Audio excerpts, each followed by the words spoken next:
이제 학교도 코로나 이전의 모습을 되찾게 됩니다. 교육부가 오늘 오후에 단계적 일상회복 방안을 발표할 계획입니다.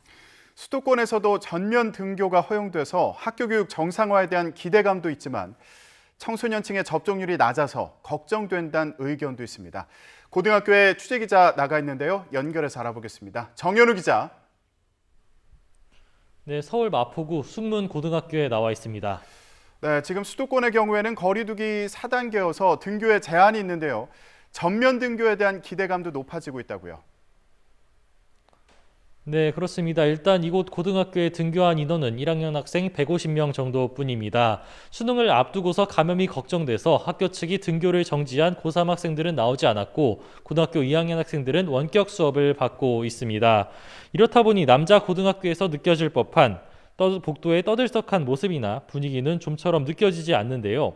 학생들도 친구들과 자주 만나지 못하고 다양한 활동을 못하는 현실이 아쉬워 등교 확대가 기대된다는 반응도 나왔습니다. 직접 한번 들어보시겠습니다. 이전에 있었던 수학여행이라던가 현장체험학습 이런 학교 내에서 단체로 갈 수 있는 그런 행사 같은 게 없어서 좀 아쉽고요. 대부분이 다 접종을 마쳤다면은 원활한 일상 진행도 어렵지 않을 거라고 생각하는데 지난 2년 동안 코로나19 유행 정도에 따라 등교 인원이 들쭉날쭉하는 상황이 이어졌습니다. 현재 수도권 외 지역에선 전면 등교가 가능하지만 4단계 지역인 수도권에선 3분의 2까지 학교에 나올 수 있습니다. 이 때문에 그간 공교육 기능이 떨어져 교육 격차가 벌어졌다는 지적도 나오고 있습니다. 지난해 수학 학업 성취도가 보통 수준인 고등학교 학생은 4%가량 늘었고 미달 수준이 4% 늘기도 했습니다. 학업 외에도 학생들의 사회성 교육이나 정서 발달 등을 위해서도 등교 확대가 필요하다는 교사들의 목소리도 높습니다. 네, 오후에 발표되는 교육 분야의 일상 회복 방안 어떤 내용이 담길까요?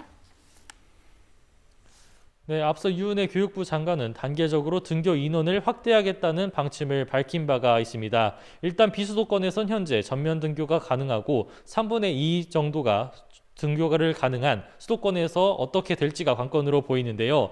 이것을 언제 적용하느냐가 관건이 될 것으로도 보입니다. 고3 학생들은 대부분 백신 접종을 완료했지만 수능을 앞두고 돌파 감염이 우려되는 만큼 전면 등교는 다음 달 18일에 있는 수능 이후로 미뤄야 한다는 목소리도 나옵니다. 그동안 제약이 많았던 초중 고교의 토론이나 모둠 수업, 동아리 체험활동 등 교육활동 확대 방안도 포함될지가 눈길이 쏠립니다. 다만 신중론도 있습니다. 지난 21일부터 일주일 동안 집계된 하루 평균 학생 확진자가 260여 명으로 직전주보다 30%가량 늘어나기도 해 감염 우려가 있습니다. 낮은 학생층 백신 접종률도 걱정입니다. 12살에서 17살 사이 소아청소년은 대부분 1차 접종만 맞았는데 대상 가운데 12%만 백신 주사를 맞았다는 통계가 집계됐습니다. 지금까지 서울 마포구 숭문고등학교에서 YTN 정윤호입니다.